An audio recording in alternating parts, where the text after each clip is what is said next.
videos going. What's up, everybody? Welcome to camera class with me, Saxon. We're going to be going through beyond the traditional camera class today. There we go. So we'll get that started right about now. Sorry for being late. Just had to wait for the room to become available. But as always, guys, welcome to class. I'll go through the presentation. Anybody online who has any questions, feel free to ask as we're going. Anybody in person, by all means, ask as we're teaching. So let's get started. So first things first, why do we advance past our regular camera? Why do we move into something else? There might be a ton of different reasons, but the most common that I run into that people are looking for is portability and travel. A lot of the cameras we're going to be talking about today are small, they're compact, they're portable. They make it easier for traveling than if you were to bring your larger Nikon, Sony, or Canon. They're usually much more durable. Products like DJI or GoPro give you water resistance to them, up to 50 meters in some case, 25 meters for other products as well too. And they can even be extended based on casing, and that goes through with waterproofing.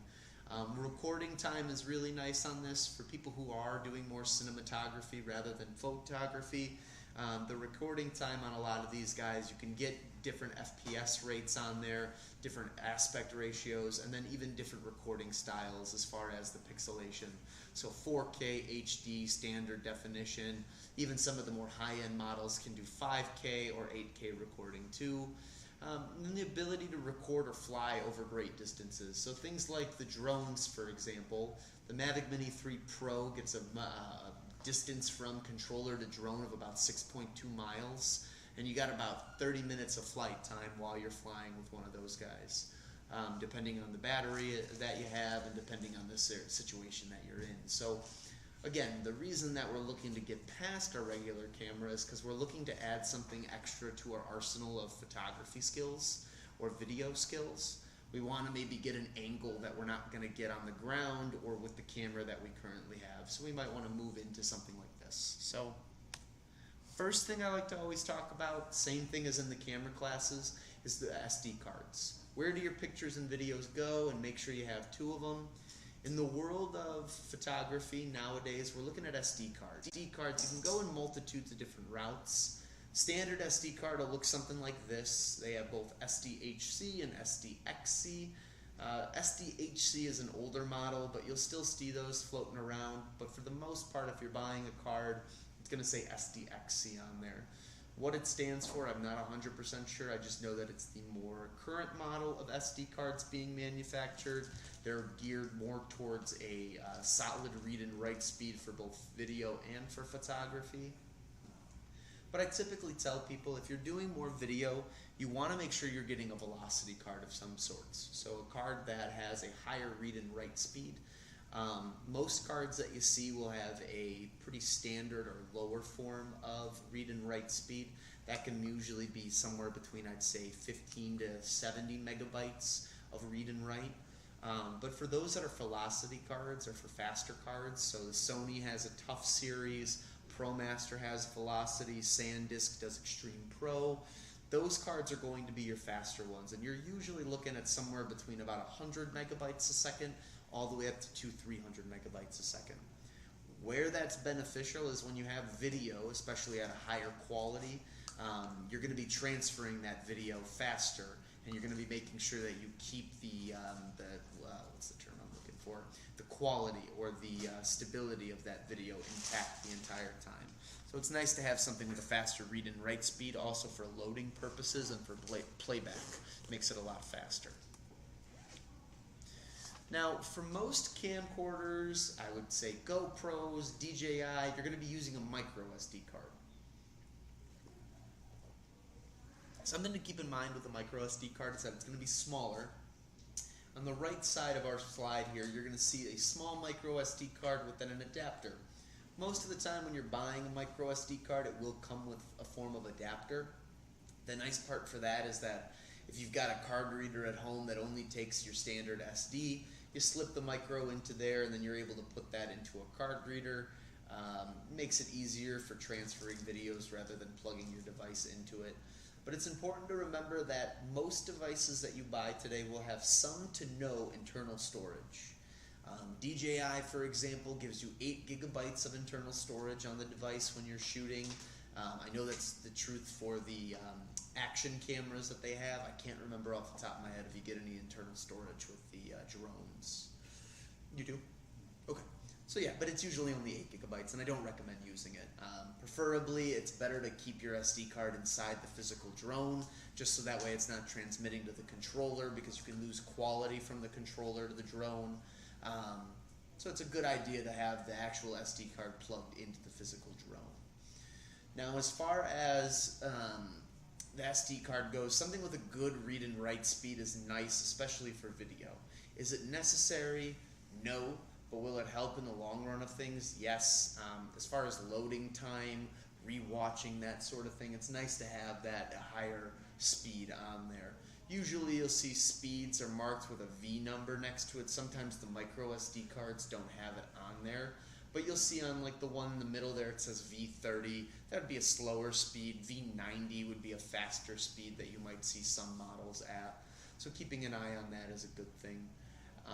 As far as video is concerned, I would definitely recommend shooting at least at 64 gigabytes or as a minimum. You don't necessarily need it. I've seen people get away with 32, but the way to think about it is that a video takes up a lot more storage space than a photo, and the higher quality your video is with more megapixels on that sensor, the more space it's going to take up. So for a 4K video, I would say an hour of 4K video is probably going to be somewhere around that 4 to 6 gigabyte range, maybe even a little bit higher than that as well. If that's the case, you'd run out of storage pretty quickly with a 32. Now, if you turn the video quality down, that will help you with your storage space options, but again, that is all dependent on what you're doing and what you're recording. If you're doing a YouTube video, you probably want to shoot at that 4K. If you're doing an Instagram video or something for social media, 1080 or HD video is probably just enough. Now, your pictures should never live on your memory card by themselves. The memory card is a way for you to transport the footage or the videos or photos that you're getting from the device to wherever it is that you're trying to save them to. I got a lot of people that try to just save on their SD cards, and they'll continuously buy more and more, and that's fine if that's something that you want to do and you have the money for it. But preferably, or more recommended, there would be another place to store your images, and that's where we're going to talk about next. So to make sure you don't lose anything, first off, land your drone or turn your camera unit off, whatever the two is. I would recommend turning the drone off before removing any SD card. Same thing, turn your camera off before removing an SD card. And you want to wait at least 5 seconds. Reason being is it takes time for that camera to turn down, to shut down. It takes a little bit of time for everything to kind of not restart itself, but slow down. And internally on your camera, it needs to process the data and the information, and needs to then put that into a file that's then removable from your physical camera or unit. So with that being said, if you were to just take the SD card out of the camera before anything's saved to it, there's a possibility you could lose all of that footage or photos that you've just taken. So definitely wait a few seconds prior to removing it. If you are using a slower SD card, something that doesn't have a faster read and write, I might even recommend waiting 10 or 15 seconds. You can hear the drone or hear the SD or hear the camera tuning down on the inside. If you turn it off and you hold it next to your ear, you'll slowly hear the insides of it settle down and turn off. So it's important you wait that little bit just to make sure everything saves properly. I would recommend physically removing the card and then placing that into the card reader. Don't use your camera, your drone, or your GoPro to read the card and send the pictures from the camera to the device. Reason being is that if, let's say, that becomes disconnected during the transfer, there's a much higher risk or possibility of you losing the footage or the images. If you remove the SD card, plug that into the computer, you're at a much lesser risk to losing the images or to have something kind of go wrong in the process. I like to think of it as points of connection. If you've got your camera connected to your computer, that's two different points of connection that you've got going on. one cable that's holding in between. You have more room for things to go wrong if things get disconnected, if water spills on the device, if something shuts down or isn't reading properly on there. I've had it before. It's not fun after you've done all this work to then see it all get lost right at the moment of transfer. So remove the card, place it into the card reader, take those extra steps. It'll kind of last you a little bit longer, if you will. What's up? Micro SD cards with the adapter. Are those good enough for big DSLR cameras? Yeah. I wouldn't recommend using that in the DSLR just because there would be a better. You can use a standard. Wouldn't be any lag. There's really nothing that. At least nothing in my experience that would ruin it, but at least in the experience of the camera, there's a wider contact strip on the regular SD card, and it's not adapting to the smaller one. It's just going to be that standard size. So in the long run of things, the adapter could wear out, it could get more fragile, it might not read inside of your DSLR mirrorless camera. It's much more preferred to use a standard SD. If you have a micro SD though and you want to use it in there, should be no harm, no foul. It just might become more worn out over time faster. Yeah. Examples of card readers. My personal favorite is that little trifecta. That's one we sell in the store. That's like 20 bucks. I like it because it's got the regular USB and a USB-C, and then it fits both micro and standard SD cards. If you're using a higher end camera, you might be using CF Express cards. On the end on the right there, Sony makes one, ProMaster makes a Velocity Cine version, which would be their higher end SD card ones for the 8K video or RAW formatting, what have you. They even make certain SD card readers that have charging hubs on the back end too, so you can charge devices as you're transferring photos in. So they make tons of different readers. Invest in one, they're worth it, and for the most part, depending on the one that you get, it should work for every single camera that you own. The next things I would do with your photos to make sure you don't lose anything is copy the photos to a destination folder. Don't move the photos that you have, copy them. If you're using Windows, use Explorer. If you're using Mac, use Finder. The reason you want to copy and you don't want to physically move this stuff is because by moving it, you're changing the location of the files from one spot to the other, meaning you're completely uprooting them and moving them to a new spot. And if, again, the idea that we're trying to get at is that we're preventing anything from going wrong. So in the case of moving them, let's say if anything becomes disconnected, because you're not duplicating them, you're moving them from one spot to the other, there's a greater risk of you losing all of that. So by copying them over, you're naturally duplicating them. Yes, you're doubling up on the files themselves, but you're making sure that by copying them over, if let's say that SD card becomes unplugged or that camera becomes unplugged, they were still in the other location that you were copying them from, meaning you should be able to go back and get them if the transfer didn't go right. Again, you're just setting yourself up if anything happens.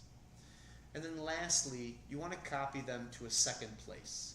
I recommend either using an external drive or a cloud-based solution, and I give two examples. You got Prime Photos and Google Drive.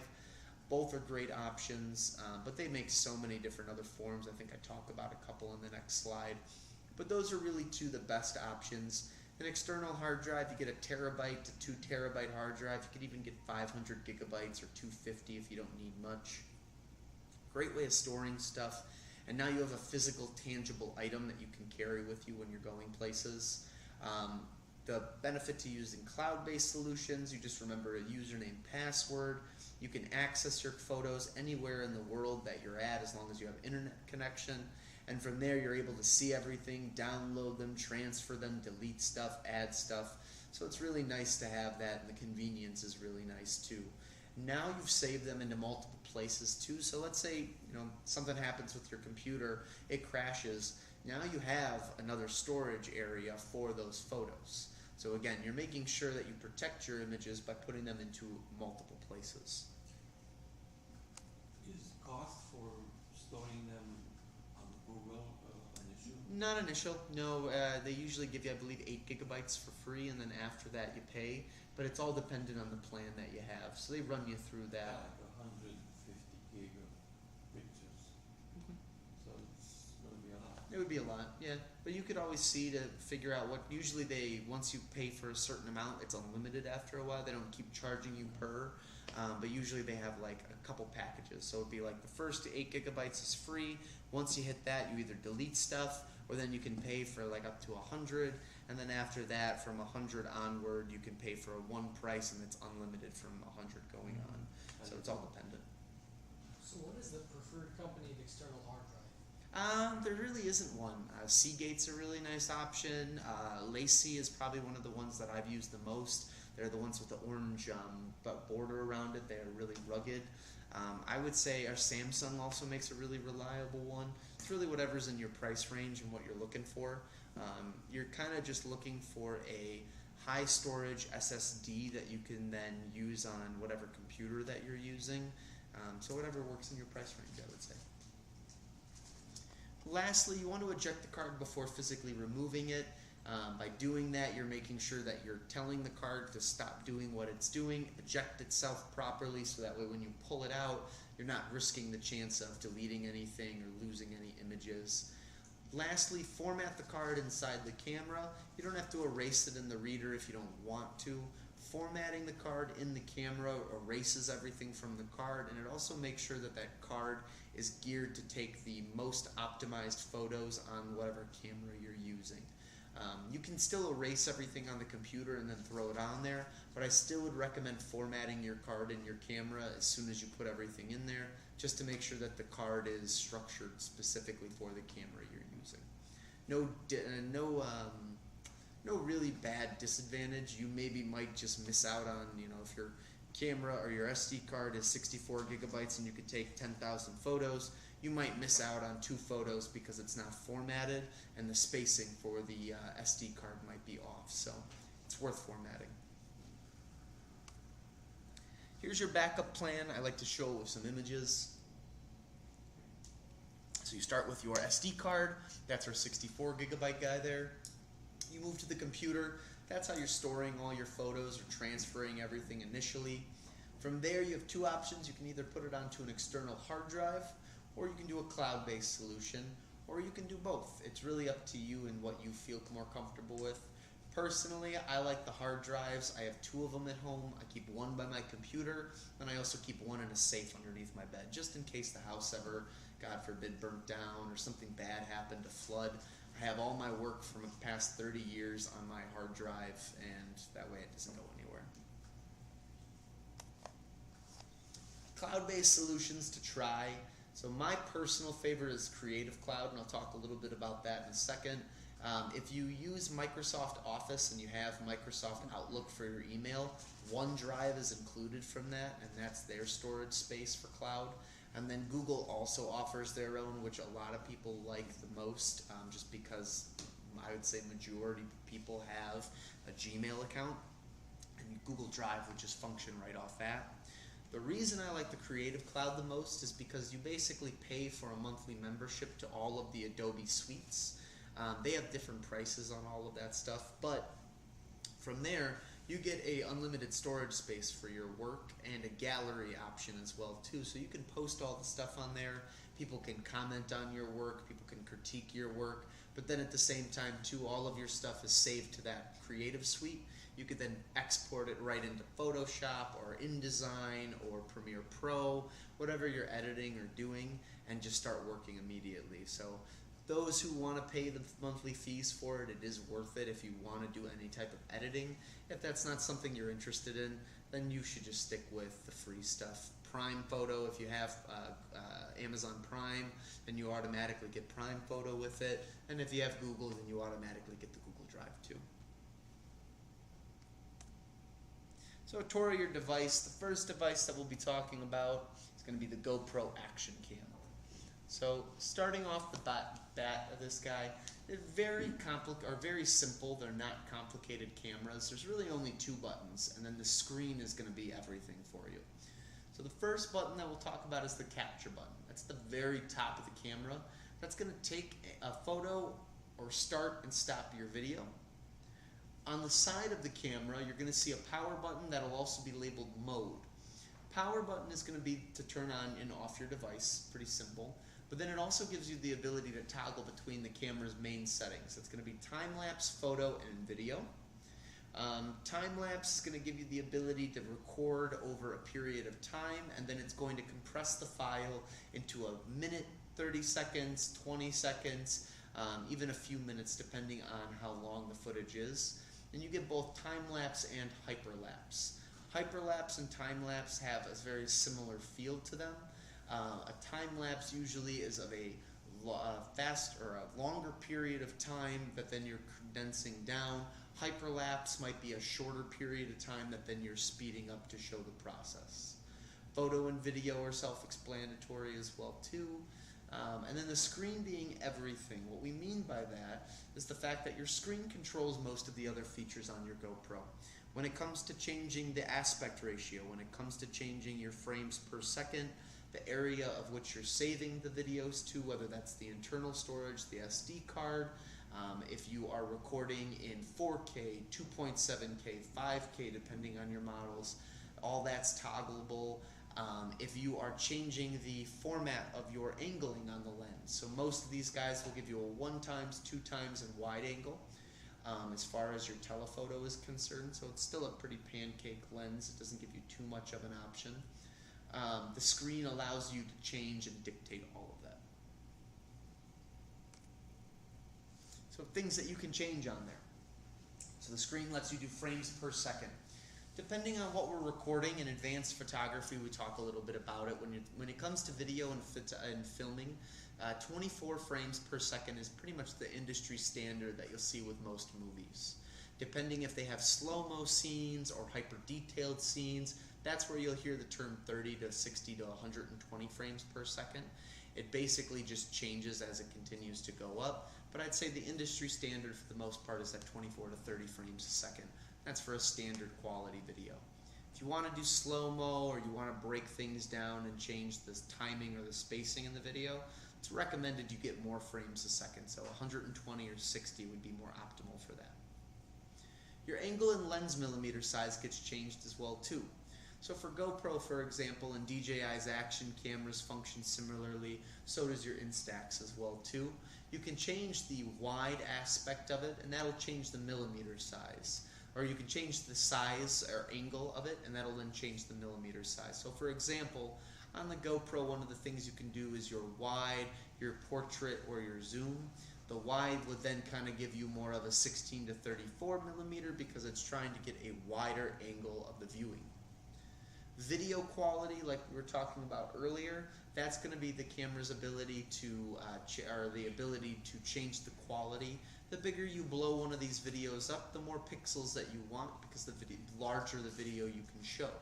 So 4K video is nice because if it's upscaled on, let's say, an HD TV, you're going to get as many pixels as possible on the surface that you have it on. If you're playing on a 1080 HD TV or whatever have you, and you're playing an HD video that you made, it should show at the same quality of what you filmed at. You'll get some upscaling depending on the quality that you're shooting at, but this gives you the ability to control that. That'll also help with your battery life, with the record time. There's a multitude of things that come into play when you select the video quality, other than just the resolution of it. Now, Hindsight and Hypersmooth are similar technology. This is something that they re-release on almost every single camera that they come out with. Hindsight is a focusing ability on the camera for GoPro specifically, and Hypersmooth is going to be its ability to stabilize. DJI has their own form of stabilization in their cameras, so does Insta360 as well for their action-based cameras too. Nice way of you not having to use a gimbal or any type of stick to take your video, gives you the ability to get a non-shaky video. Now the front screen on most of these models will show you the duration of your video or what's going on there during a selfie mode, so you can see what you're recording. So if you have the GoPro out in front of you like this, the lens is focused on you, typically that little screen next to there is going to be the playback option, or it's going to show you the quality of what you're filming at depending on the model of GoPro you have. So I believe the 10 introduced that, or the 9 introduced that. Models before that are still just going to show you maybe how many seconds or the frames per second that you're shooting in, or the video quality itself. Kind of gives you the stats of the video, if you will. Modes that you're looking at when you're shooting on this guy photo, that's going to allow you to capture stills, frames rather than take videos. Time lapse, turn the video on, it'll capture the video over a duration of time. You'll then compress your video down, play that video over a period of time, and that could be within seconds or minutes depending on what you set it to. And then your video. You have a standard video on this one. You can record video for whatever duration you want, whatever quality you want, and with features like hyper smooth on there so the video doesn't look rocky. Yeah, those are the three main features that you're looking at, or the three main modes that you'll be looking at. Now, why do we want to use an action camera? Part of the things that I like about an action camera is that it gives us this really unique wide-angle perspective video on almost any activity that you're doing. It has its own look to it. It's almost this first-person video game-esque view that you wouldn't be able to get with a regular camera unless you had expensive gimbal or drone equipment to use it. So one of the things I like about it is that they make probably over 1,000 to 1,200 different accessories that you can buy for a GoPro. Wow. Almost every GoPro accessory since the first GoPro to now is universal, and it's using a pin mount to it. So usually there's two legs that come down, a pin that goes through, and what's really unique about this is that brands like DJI, brands like Insta360, brands like GoPro, they all utilize the same mounting system because they realize that for most people, if it's a camera that they like or they want to continue using, they're most likely going to just continue buying the same accessories. And if those accessories are usable upon multiple devices, people can really get a good use out of them or really put their money's worth to it. So far as accessories go, there's really no limit to what's out there for the GoPro or for an action camera. You really can find anything. The first person view is awesome. You see that with the bike handlebars over on the side. The gentleman's either got it on his chest or on a helmet, pointed down. You get this action kind of shot going on, this first person view that's pretty unique and cool looking. Water, sports activities, anything that requires something where you're maybe going to be in an environment that requires more durability, that's another really big benefit to these cameras, is they're very durable, waterproof, dustproof. They can kind of go anywhere that you can go. And so it makes it super easy for travel, but then it also makes it super easy to get videos like this where you get a unique perspective that, again, your Sony camera, Canon, or Nikon, it can't go in the water without a case. And then one of my favorites, and I actually just recently got it, is a harness for pets or animals. So my dog, I actually have a harness for him, and I can hook the camera right on the top of him. When we play catch, you can see the ball in his mouth, and you can see him kind of try to avoid me or run away, and it's really fun, the game of chase and run, but to see it at the dog's perspective, at that first person view, is really unique. So using an action camera, why use it? You get a wide angle perspective. It can go in places that you normally can't go, and it gives you the ability to maybe be more rough or a little bit more dangerous with your camera while not really risking maybe your better DSLR or your mirrorless camera. So, more flexibility. Drones. Different drone types exist out there, and it's important to remember that. The main one that we're going to be talking about today, and the main one that you see on the screen here, is what we call a quadcopter. Quadcopters get that name because they have 4 blades to them, and you can see all 4 propellers or blades on the units. Within quadcopters, you've got a couple, or within drones, you've got a few different types. Again, the main one we're going to be seeing and talking about is the quadcopter, but the ones that you can see out there are single rotors. They're going to look like your typical helicopter. You're going to see these more at RC shops, Targets, toy stores, places where they're doing more, let's say, RC or specialty stuff. Quadcopters are then the most popular style of drones sold on a consumer level, and there's 2 different types. There's FPV ones, which require goggles to fly, but typically only comes as a quadcopter. So you'll see the guys where they wear goggles over their face, they're racing drones, they're doing really cool tricks or stunts with them. those are going to be quadcopters, but they're FPV style drones because they're first person view. You have to wear the goggles while you're flying with them. Now, Cinedrones, or more of a standard drone if you will, they fly as a regular quadcopter, but they have a high quality camera and tracking feature to them. If your drone has sensors to it, the reason it has sensors is not only for obstacle avoidance that you can see, but it's for obstacle avoidance as you're flying. You're able to set tracking features on the drone so that you can follow whatever you're trying to film in perspective. So depending on, let's say you're driving your car, you're in the desert, you want to get a really cool drive-by shot as you're going, you might set the drone onto your car and ping it, and then from there, as you're driving, the drone is following you and recording the whole time, so you get these really cool action videos or perspective videos. Hexacopter drones are 6-bladed copters, great for filming and stability in the air. Typically, the only time you're going to see a hexacopter are for things like movies, production sets, because with hexacopters, they can usually hold a much larger significant weight. So people who have more professional camera setups can attach those to those hexacopters, and now you can use your filming camera with your drone and maybe get a higher image quality or higher video quality. Hexacopters have that ability. Lastly, you have a fixed wing rotor. And a fixed wing rotor is going to be more of a plane experience or a biplane experience. Great for people who want less of a copter experience and more for plane.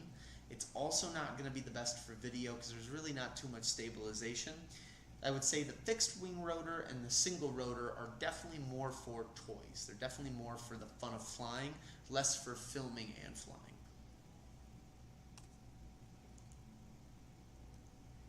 Now it's important that when you're flying one of these guys, a couple things to keep an eye on for them, and I think I have a slide after this that breaks some more buttons down.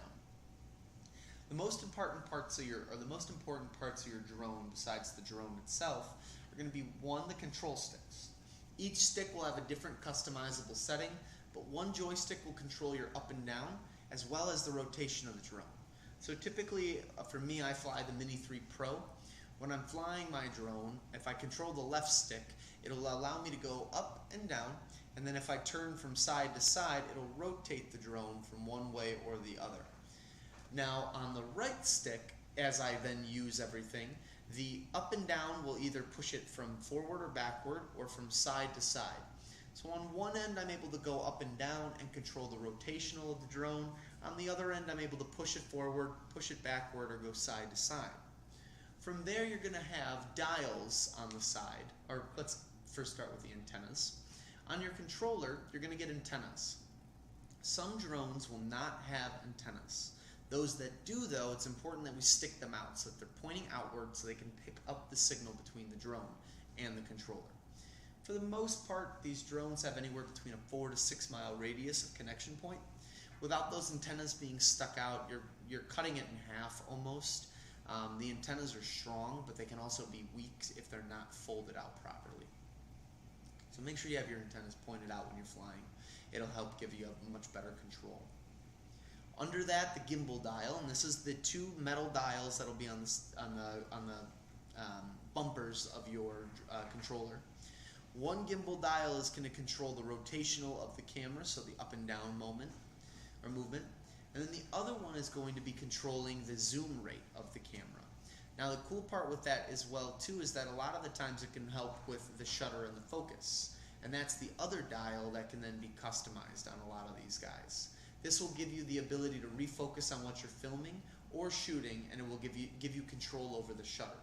Now you can set these at the auto on the drone, or you can manually control them depending. Next you got your record button, which I skipped over, but by clicking this it's going to record or take a picture depending on your setting. And then the last thing on here is the return to home button. That gives you the ability to send the drone back to the place it took off from. But I would really strongly recommend you do not use this on a moving object. The benefit to return to home is that if you're flying around and you're staying in a stationary spot, you want to bring that bad boy back to you, you click that RTH button and it'll bring it back and land it just where you took it off. But if now let's say you're on a boat, that's my favorite example, and you're riding the boat around, now you press the RTH button, it's going to come back to exactly where you took off. So if you took off in the water, it's going to land right in the water. So my recommendation with the return to home button is if you're on a moving object or an object where you're going to be switching locations and you're in a place where you can leave it vulnerable, I would recommend flying it back to you and landing as opposed to hitting the return to home button. Other things to look at, so depending on the controller model that you have, you're going to get one of two things. You're going to have a controller that might look similar to what we have here on the left and on the right, where it's two antennas going out and then the phone itself gets latched inside of the controller. Other ones that you're going to see will have the vice versa. Everything will be flipped. The phone will go on the top, the antennas will come out of the top, and then from there you're controlling everything and looking at the phone. The other option, and I need to put a picture up here, is going to be the one with the screen built into it. I like the one with the screen built into it because you don't have to necessarily focus on paying attention to the phone itself. All you have to do is pay attention to the screen on there, and you get both kind of interacting at the same time. I personally, when I'm flying my drone, don't like using my phone, only because if I get text notifications or any other emails on there, sometimes I like to check them. And if I'm flying, it's not necessarily going to hurt the drone or do anything, but I'm closing out of the app and reopening it, so it can be a pain. So just lightly going over it, you got antennas, the gimbal dial, which would be in the back of the controller, RTH, which is usually located in the same spot as the power button, just right across. You've got your control sticks, your right and your left. The clamp for the phone, if that's something that you have. If not, it would have an LCD screen located in the middle. And then for the most part, everything else is the same that you'd see everywhere else that we were just talking about. So nothing too crazy to a drone controller. Now, big things to remember with these guys are geofencing. DJI is a big fan of the geofencing, and they really push it on there. They don't give you a lot of ways to get around it, and it's for your safety and for your vulnerability with the drone. There are fines, there are prison times, there's a lot of things that can happen with a drone if you're not careful with it. So it's important to remember that with geofencing, it's a virtual wall. The drone will not allow you to push forward or fly into these areas, and typically the fencing exists by airports, government buildings, national parks, and certain cities and properties.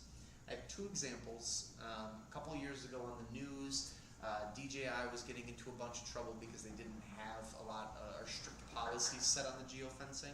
They've since have gotten better about it, but there was a couple that was flying in one of the national parks, and they actually got a $20,000 fine that when they tried to bring it to court, the court shut them down and said, no, you have to pay it. They didn't damage anything in there, they didn't ruin anything, but the possibilities of them damaging something that was government property was high, and because of that, the U.S. government took a very high offense to that. The other incident that I have actually happened to occur probably about a block away from my house. I live not too far from O'Hare Airport. There's a kid who lives down my block. He was flying a bunch, and I watched him fly the drone, and I would say closer towards the area of O'Hare. He might have been maybe 2 to 3 miles away from O'Hare, but he got close enough that he pinged O'Hare's radar. They were then able to detect that there was an object flying within their airspace. It was at a low height, not as high as airplanes are, but it was going on their radar. From there, they were able to track the drone back to where it was coming from, and they sent about 4 or 5 squad cars to this kid's house, and the parents had to basically give up the drone to those guys that confiscated it, because now, as it was in their airspace, non-registered drone property, doesn't matter if you paid for it, now it's becoming their property because you were in their airspace. What do you mean by non-registered? So on the FAA website, and that's something that I'll get into the next slide, if your drone is under 249 grams, you technically and legally don't have to register it unless you are, let's say, flying for commercial purposes or for business purposes. If you're above 249 grams, you have to register with the FAA. So that's the Federal Aviation Association. From there, you pay $5, you get a serial number, you clearly write that on the drone. Let's say you crash the drone, someone else picks it up. If they find it, it's registered. Technically, there's less trouble that you can get into. If it's not registered, and let's say you're doing commercial work, you can be fined. If you're doing, if you're flying with a drone that's over a certain weight, so over 249 grams, you can also get in trouble because the weight class of the drone is now different.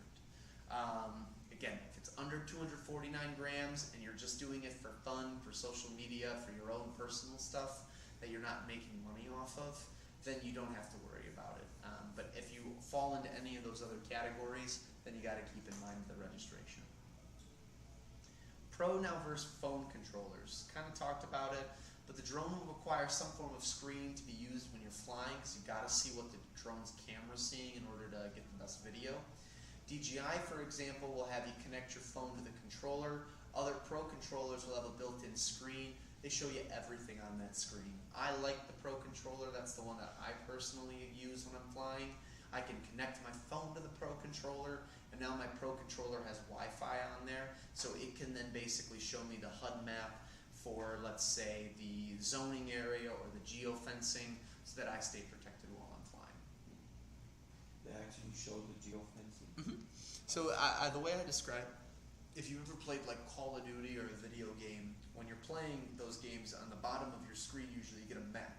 Shows you who's around, what's going on, as well too if let's say you're getting shot at in the game, it'll light up red on the screen where you're getting hit from, so players then know where to attack from or what to do.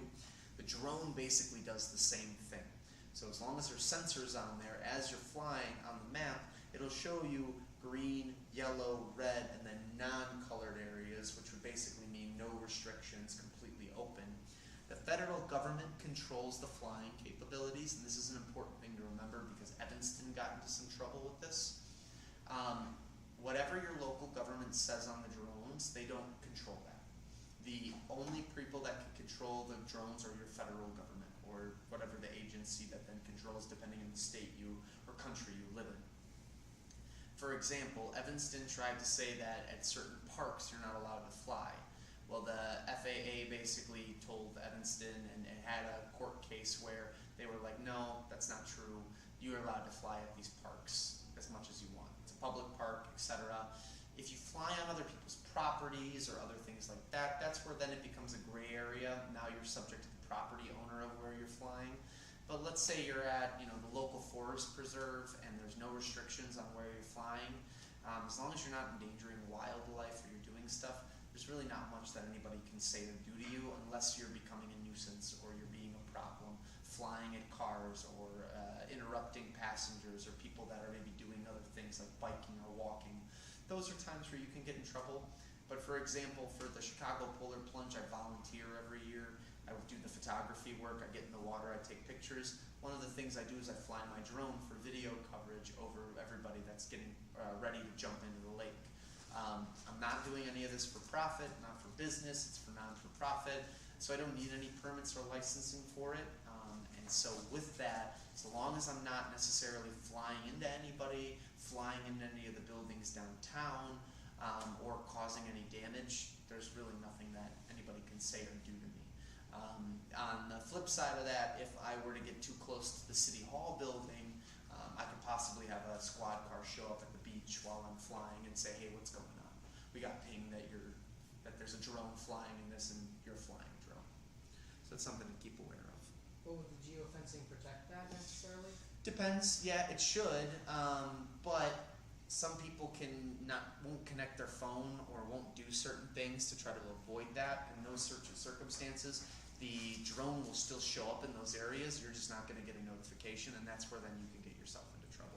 So it's always important to keep that geofencing turned on and either connect your phone or check on that. While you're flying, similar to the GoPros and DJI cameras, on the screen you'll get told basically everything that you need to see. So usually the first thing it'll show you is distance from you and the drone. Most of these drones, and I know the Mini 3 Pro rates itself at 6.2 miles from me to the drone as far as I can go. That includes going upwards and distance away from you. Altitude of the drone is included on there too, so not only will it show how far away the drone is distance-wise, it will show you exactly how high in the air the drone is at. Gives you the ability to switch between photo and video on the drone, as well as then customizing your video or photo those settings. So if you're someone who likes to control the ISO, the aperture, the speed of the shutter, all of that, similar to how you can do it on a mirrorless or DSLR camera, you can do it on the drone as well too. Also on the bottom corner, it gives you the map and the geofencing as well as the surrounding areas. So it shows you kind of everything that you need to know in the space of which you're in. Active track, cancel, and start is on there. Depending if you have one of the models that has sensors on there, you'll get an active track start on there, which allows you to circle whoever you want or whatever object you want. It'll follow that object and keep it in focus. There's a return to home button, or RTH, which we talked about, and then immediate land is on there as well too.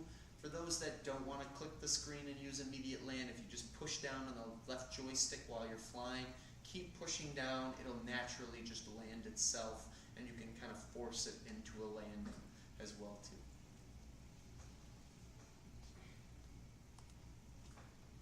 So now we'll talk a little bit more about the FAA and what you need to understand with there. So there are two main permits you can purchase. If you have a drone under 249 grams, you do not need a permit of any kind unless you are doing commercial work for business or pay. So registering your drone. If you are registering your drone, this can be accessed on the FAA.gov website. Costs $5, includes a course and information that's needed to be read. After completion, you clearly write out the permit of the drone, permit number onto the drone. If there's any issues, anything like that, if someone confiscates your drone, they would clearly see the permit. They would clearly be able to look your information up, and then they should just give it right back to you. If it's not on there and you get into some trouble, that's where things can kind of go awry. So I definitely recommend if it's over 249, even if it's under 249, just follow the steps on that one just to keep yourself better safe than sorry if you are stopped or pulled over. Part 107 is the big one on there though. You pay $175 and you do take a full course. I've heard it can take up to a week to complete the course on flying. After completion, you can now do commercial for business or commercial or business-based work with your drone. The reason they do this is a lot of it has to do with safety on the drones. If you're flying at full speed and you crash one of these, you can't kill somebody.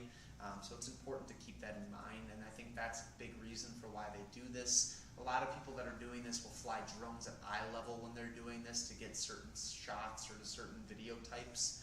If you're doing a car thing or a video for maybe a motorcycle, you are flying the drone at a greater speed and you're filming, something goes awry, that thing's coming out of the air, and it can fly at a very fast rate, so it's important. Why do we use a drone though? And I think that's a really cool option to add to our arsenal. For example, one of the things I really like in the top left corner are these larger than life views. I was just in Arizona not long ago and I was able to get this really awesome mountain range called Eagle Mountain. My cousin lives out there, and it was really cool just seeing the landscape and the scenery of Arizona. It's mainly deserts, but from the ground it looks so different, and from the air, even just looking at it for fun, you see everything for miles and miles, and it's really cool. Using it to put perspective on certain things. So for example, the top right corner, you have perspective on both where the beach meets the, this is in Miami, you'll have it where the beach meets the street, and then you've got the apartment complexes across the street for the beachside apartments, but you're really putting into context where those lines all kind of line up, how the city grid system works, and you get this really nice different picture that you probably wouldn't get from your camera unless you were in a helicopter or plane, and even then it probably wouldn't look like this. Other reasons we might use our drone is for more first person or aerial shots and videos. So something where you can maybe necessarily start at one angle, zoom into another. One of the cool features with a lot of the drones is the zoom on there.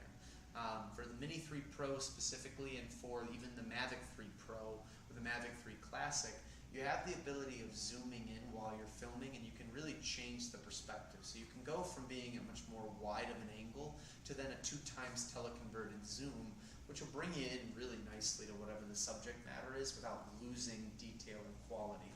So if you're trying to do something more cinematic, you get the ability while you're flying to zoom in and get really nice perspective. The FPV style flying is really nice. You get this awesome first person view, and if you hug objects as you're flying, it's a really unique perspective that you're not going to see on a traditional camera. Even if you were running along and holding the camera in your hands with a gimbal, the speed, the ratio at which it's traveling, it is something that is unlike anything else. So using a drone for those purposes are awesome. My personal favorite use of a drone though are group photos or group shots, and I got an example right over here with that. It's really cool being able to take a drone and take a picture of a crowd or a group of people, and you yourself or the person who wants to take the photo can be in that photo. So for all of my family events now, I always bring my drone with me, and I actually take a big family photo with the drone, even if we're indoors. As long as we're in a place that allows it, or if we're at our house, not a big deal. But it's really nice because I can have it come at eye level, and I can basically have everybody in the photo, and I can keep the controller behind my hands, pull the trigger, I get the photo, but everybody's inside the photo. It's at a 48 megapixel sensor, so it's got a really clean image quality to it, and I can share, post, or do whatever I want with that image. So a drone, great for video, also great for photography. It's really great for aerial shots, larger than life scenery, things where, again, the GoPro can do action-based stuff. This can do stuff at a level at which we can't reach as humans. Next thing up is camcorders. Camcorders, less really talked about nowadays. Not a lot of people use them. But if you are someone who's trying to do cinematography more than photography, this is a really great option because you get a lot more video out of this than you would a standard camera. Now certain brands like Sony, who I would say is the main maker of camcorders, Canon still makes them, so does Panasonic. For the most part, they're going to shoot at a much higher quality video for a longer duration of time than your standard mirrorless or DSLR is going to do. So big things on there, and it's a pretty simple one. Power button will be on that camera. You're going to have a button to hit for record. Zoom toggle, typically you're going to have a W and a T on your camera, and that's going to give you the ability to go wide angle to a tighter focus, depending on what you need. Wide to tight is really the way to think of that one. Photo button is on that guy, so as you're shooting your video on a camcorder, a lot of these guys have the ability where you can hit one trigger and it'll take a photo. You have your focus knob or dial, depending on what camera you're using. You might have a focus ring on the front. You might also have a dial on the side. This includes the iris or aperture control as well too. So depending on how you're shooting, you might want to have a wider or a lesser aperture depending. Shutter speed is on there as well too. You can control that. Most people, as far as video is concerned, aren't too focused on that one. The camera itself rolls. White balance controls, which are huge, and then playback controls as well too. So being able to play back the video that you're using, being able to control the lightest parts of your video, the darkest parts of your video, that's added with that controls on there. Now, why use camcorders? My best example is if you are someone who really just wants to become more of a movie maker. You want to make videos for YouTube, you want to make stuff for content. You can do that with a standard mirrorless camera, a GoPro, a DSLR, but there are certain things that you're not going to get as far as controls that you're going to get on a camcorder. One of the things I really like about camcorders is the design. They make camcorders more ergonomic so that way they don't hurt your hands over a period of time. They're lighter weight, they're meant to be used with one hand to keep the other free. They have a much better built-in stability, so if you're shaky with the camera, you're going to get better video out of that because it'll be able to compensate for that. Much like the Hyper Smooth, much like the gimbal that's on the DJI drones too. The other thing that's really nice about it with when it comes to camcorders is the flip-out display. The flip-out display really gives you the ability as you're recording videos to see what you're doing, but then also to pan back and take the moment to not just see your target, but see what's actually coming up on the frame. You get much more cinematic filters with this too. Most camcorders give you the ability to change that white balance like we're talking about, right? That white balance doesn't necessarily mean just the white on the photo. It could be any source that's light. and you can change that to make it more cinematically dark or more cinematically light, depending on the look that you want. And then the last thing with camcorders is that they are built specifically for video.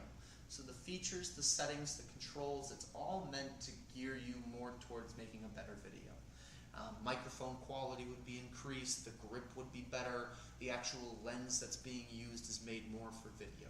So why use a camcorder? It's because you're trying to get the best video possible, and usually it's because you're not trying to break the bank and buy the most expensive mirrorless or DSLR camera that you would then require a gimbal and some other stuff to keep stability in your shot.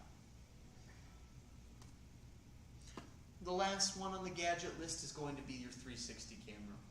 One of the more new ones that's been on the market, Insta360 and GoPro are the two biggest ones. I would say Insta360 over the last couple of years has become one of the biggest sellers of these guys. They even this year got to team up with Leica, and Leica actually helped them develop, in collaboration, a full frame, or not a full frame, but a larger megapixel 360 camera. Now, 360 cameras are really cool. They give you the perspective of being able to change the view of your video.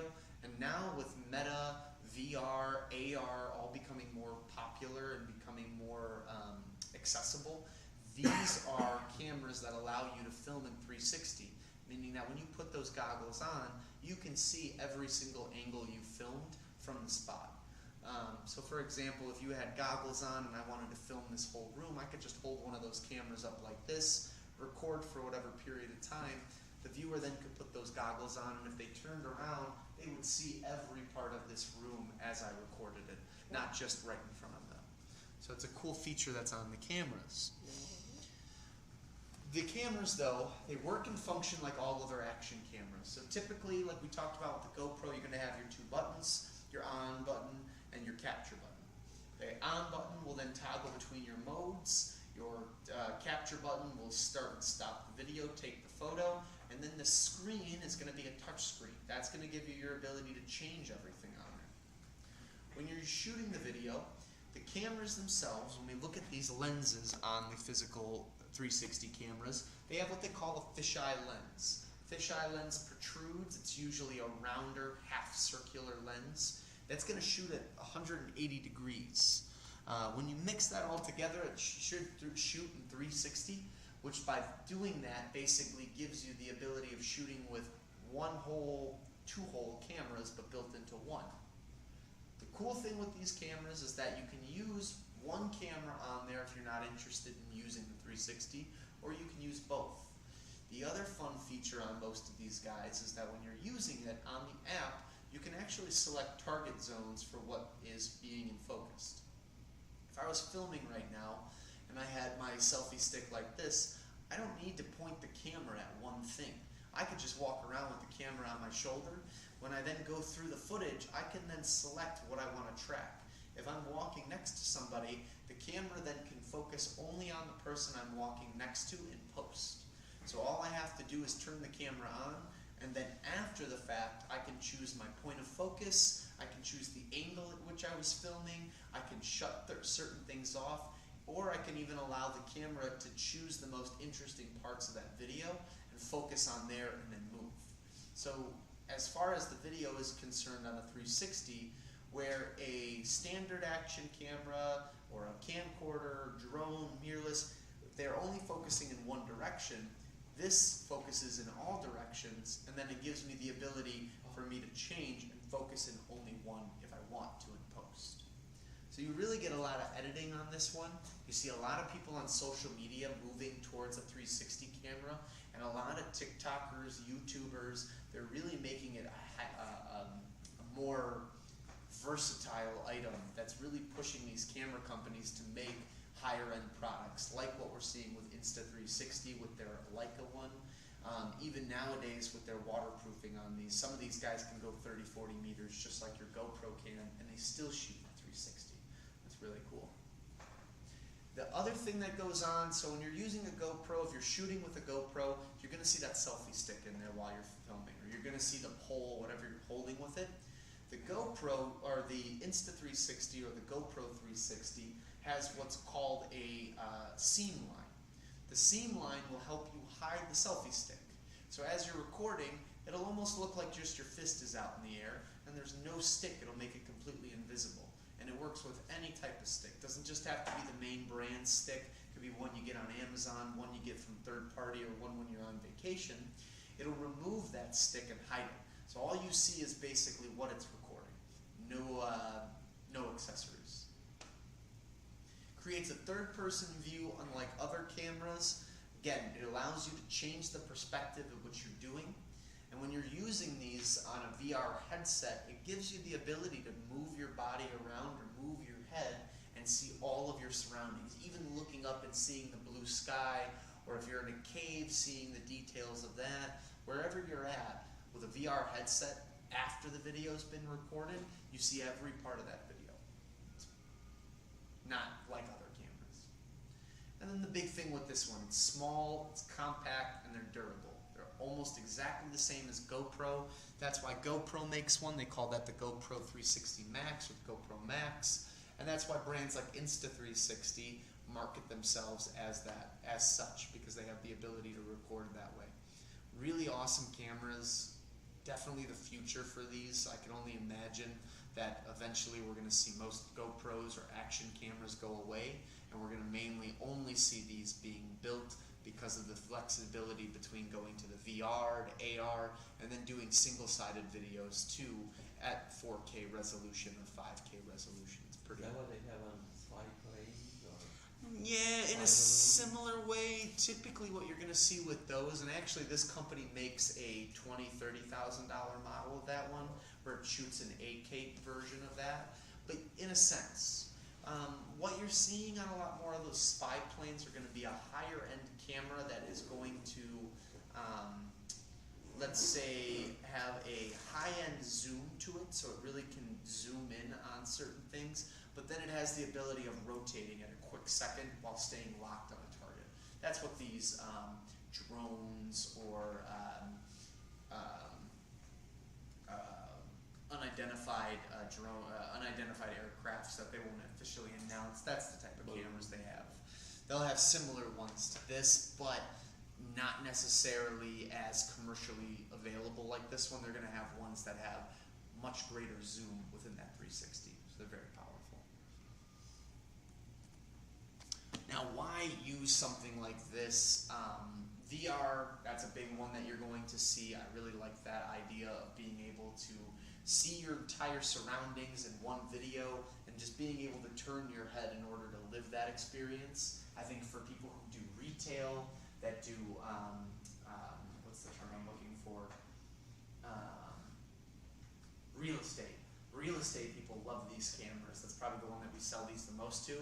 They can show an entire house by just walking through with one of these cameras. The person who's interested in buying can then put on a pair of goggles and they can see everything that they recorded, make their mind up about buying a house without actually having to go visit the house, which I think is pretty cool. There's a video game called Little Big Planet that came out years ago on the PlayStation.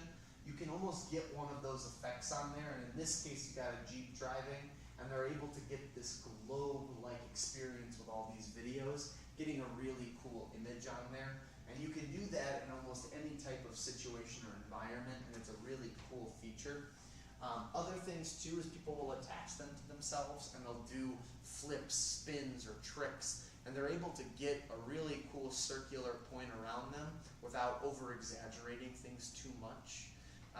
The big thing that I would also say with it too, in this case you have a panoramic photo or video where everybody's standing on one side, but you're able to kind of get this wraparound effect with it.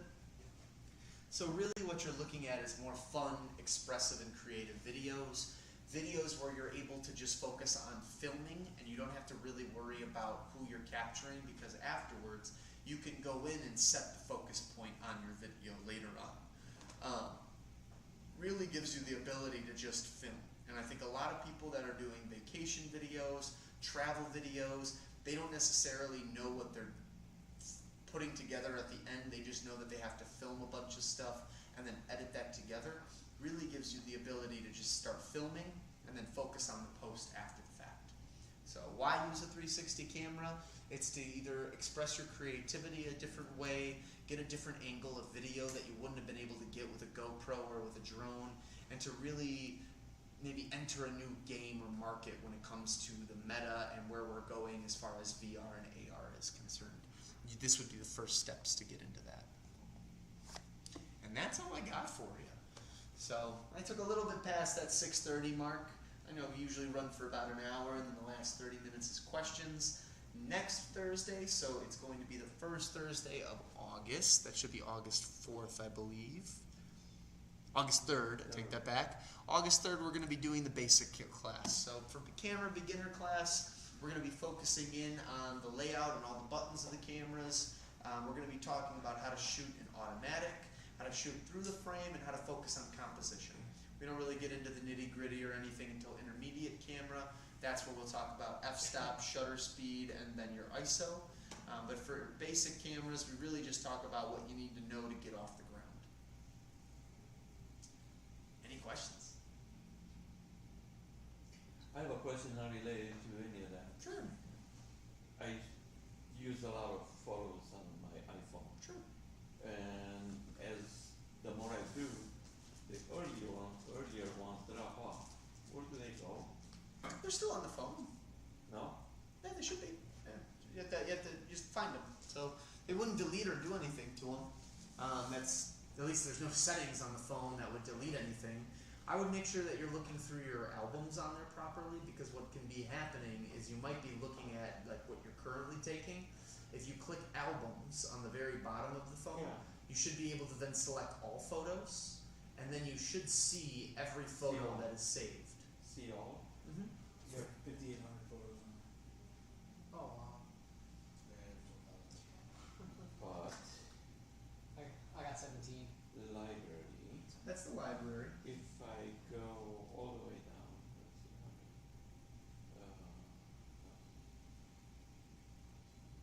Just trying to find the sidebar. yeah, Yeah, it's sometimes tricky. It sometimes pops up. yeah. If I go all the way down, at the beginning or at the earliest ones, I had a lot more. They were there, and they're not now. See, it stops in 2008. And you had more. Oh yeah. So then what I would do is go to albums. I have 17,000 since You can go to 2019. recents. And then we can do the same thing. So scroll Oh, through. so each album may have different photos. Yeah, exactly. So are those look like the ones that you more? No. 2000? Yeah, that's an old one. Okay. But between this and that, there were a bunch of them. It could be on your iCloud. It could be on the iCloud too. I mean, they wouldn't just disappear or get deleted. Typically, what I tell people is if you go to usually if you go to the library, you can then see all the photos that are saved to the phone. And so, right now, all that's going to show is that your earliest was 2008, and then goes from there. Then there's albums. Albums will then show how many photos you have there, and then it shows your other ones here. The other option would be looking on the computer to see that nothing backed up there, or that iCloud, because that can happen as well too. How do you get to the photos on iCloud? I can show you that. Usually just log into iCloud on the computer, and then you're able to pull up everything that's saved on there. So Apple has it where you can go, I don't think it's iCloud.com, but if you just type in iCloud, there should be a way on like a regular computer where you sign in with your Apple ID and password, and then it shows you everything that's saved to your iCloud. Music, contacts, files, notes, and photos as well, because a lot of people back their photos up to iCloud too. I mean, it can get really pricey because, like, I myself, I'd probably be looking at least a terabyte if I were really to do that. Yeah. Yeah, I mean, and some people do. It really all depends. I consider the iCloud to be more of a, it's your peace of mind, if you will. You drop your phone, it completely breaks into a million pieces. You can't transfer everything from that phone to a new one. Your iCloud is then your backup. It's what's saving everything in the background, so that way you don't have to start from square one. You've got your favorite contacts there, your photos there. The basis for what you need to get by in life is all saved on the iCloud. That's how I usually use it myself. So I don't have my photos saving to my iCloud. I just save all my photos to a hard drive. And then from there, what I do is my iCloud is really just meant for my contacts, some of my banking apps and my personal information there, my social media, because some of those accounts I don't remember the username, password. and then my work stuff. I have a lot of work stuff on my phone that if those were ever to go away, then I would be SOL for the most part. So yeah, that's why I like to use the iCloud.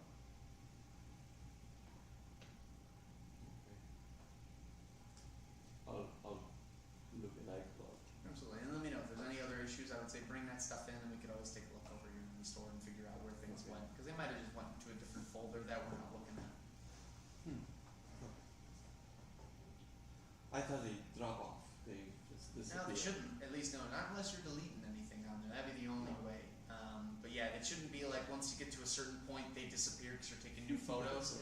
No, it would basically tell you on the phone if you tried to take another photo and there wasn't enough space, it would say, hey, can't save this photo. You don't have enough storage space. Which I've only seen that happen to one person in my entire life, where they had about I think 60 or 70,000 photos saved to their phone. And when they went to go take a picture, they got a big error message from Apple saying, hey, there's not enough space for you to take this photo. Never seen anybody have that before. So I had like, what, maybe 2,000, and I got that message Yeah. 3 times after backing it up. it depends. Everybody, it's all dependent on how much gigabytes you have on the phone. And exactly. Well, thanks for coming in, guys. Appreciate you coming in. And then yeah, if you guys can make it for next week, if not, go on YouTube, type in Apt Electronics. If you subscribe to the page, as soon as I go live with the video, you get a notification. But all of this is being streamed on YouTube right now, and all of my past classes that I've taught are on there as well too. If you want, I used to teach just a drone class by itself, so those videos are on online as well. We just didn't have a lot of people coming for that, so we combined everything into one to kind of teach people. From there, as people ask questions, I can then elaborate more on the device. Do you ever put a class where the room is full? We do. That's usually the camera intermediate and beginners, and I would say advanced is starting to get a little bit more. But I would say, I mean, when I was watching online, my viewer count was in the corner there. At one point, I think I had about 10 to 12 people. Low point, I had about 5 or 6, and then right now we have 1 viewer. I'd say during those camera intermediates and basic classes, I usually have about 25, 30 people watching online, and maybe 1 or 2 people in class at a time. But those are my most busy ones. So I have a question about GoPros. Yeah. Do you have one? Yeah. So whenever I go diving with it, I often get a lot of fog in the lens. Is that damaging in any way? No, it's just fog that's coming on there. It's just gonna take away from your video as you're going. Yeah. What I might recommend is you can look online. There is solvents that you can put on the inside of that that'll help. If not, the old swimming trick or diving trick that I recommend is just to spit on that thing, lick it up a little bit, and then wipe it with your shirt, put it right back on. It seems really goofy, but for whatever it is with the saliva, it helps with the fog and the condensation in the lens. If not, I would look, because they do make specific ones where it'll be maybe anti-fog or anti-glare, UV protected or polarized, and because that's just a simple swivel, if you type in Hero 10 filters, that's what you're looking for. GoPro Hero 10 filters, and they would have replacements for that. Is water inside the lens damaging? No, it shouldn't be. If you are getting water in there, then that's probably explains why it's foggy, because there shouldn't be any water getting in there. So if you put, if you get a new one of those, which you should be able to order online, that should take away the fog and the water getting in. Over time, it could damage it, but overall, the GoPro is supposed to be waterproof up to about, I think, 20 meters without a case on there, 50 meters once it gets its case. So my recommendation would probably be to put a new filter on that guy, and that should get rid of the fog in the water. Alright, thank you. Yeah. Cool. When we do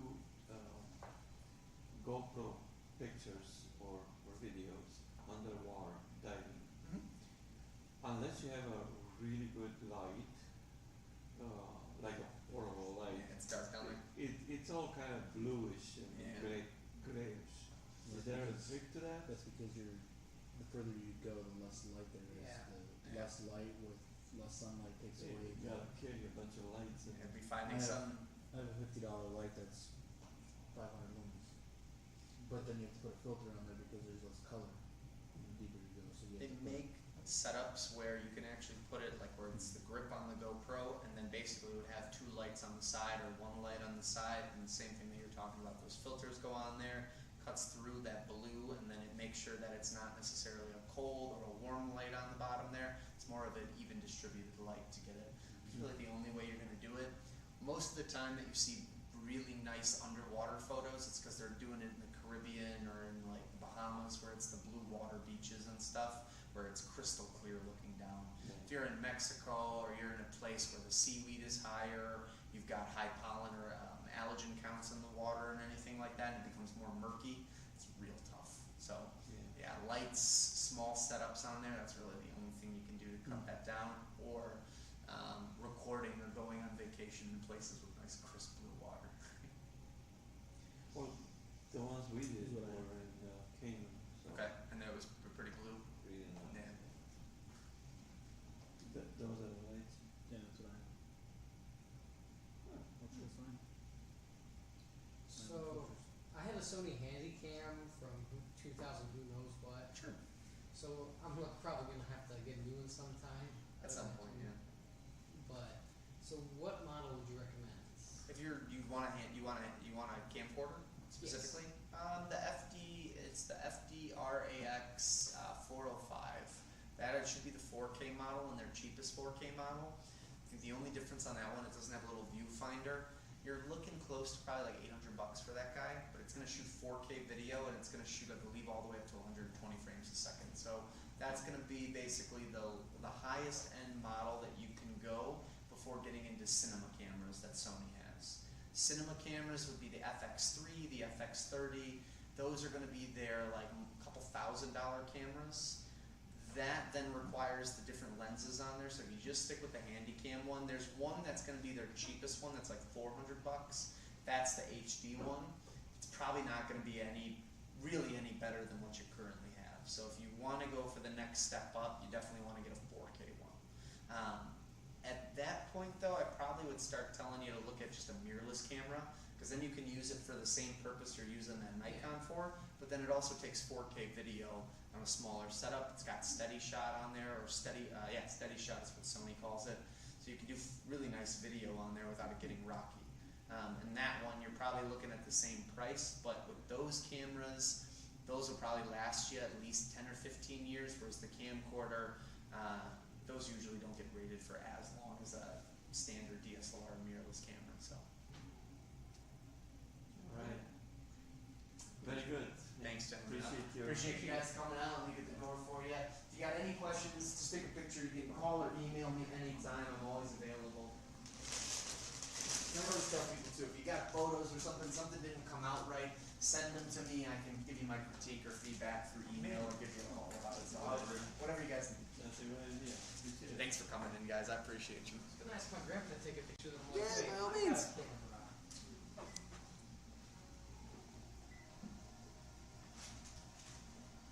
Thanks, sir. Awesome, guys. Be safe. Enjoy your night. You too. All right. To everybody online, thanks for showing up. That is all I got for you. Nobody really asked any questions today. Those guys asked a few, so we're looking pretty good. But yeah, if anybody's got any other questions, my phone number, email is on the bottom of the screen right here. So give me a call or shoot me an email. And if you guys have any questions that you don't want to ask in person or ask online here, you rather ask in person, just shoot me a call or an email whenever. All right, guys. Have a great Thursday night. If you need me, call me, text me, and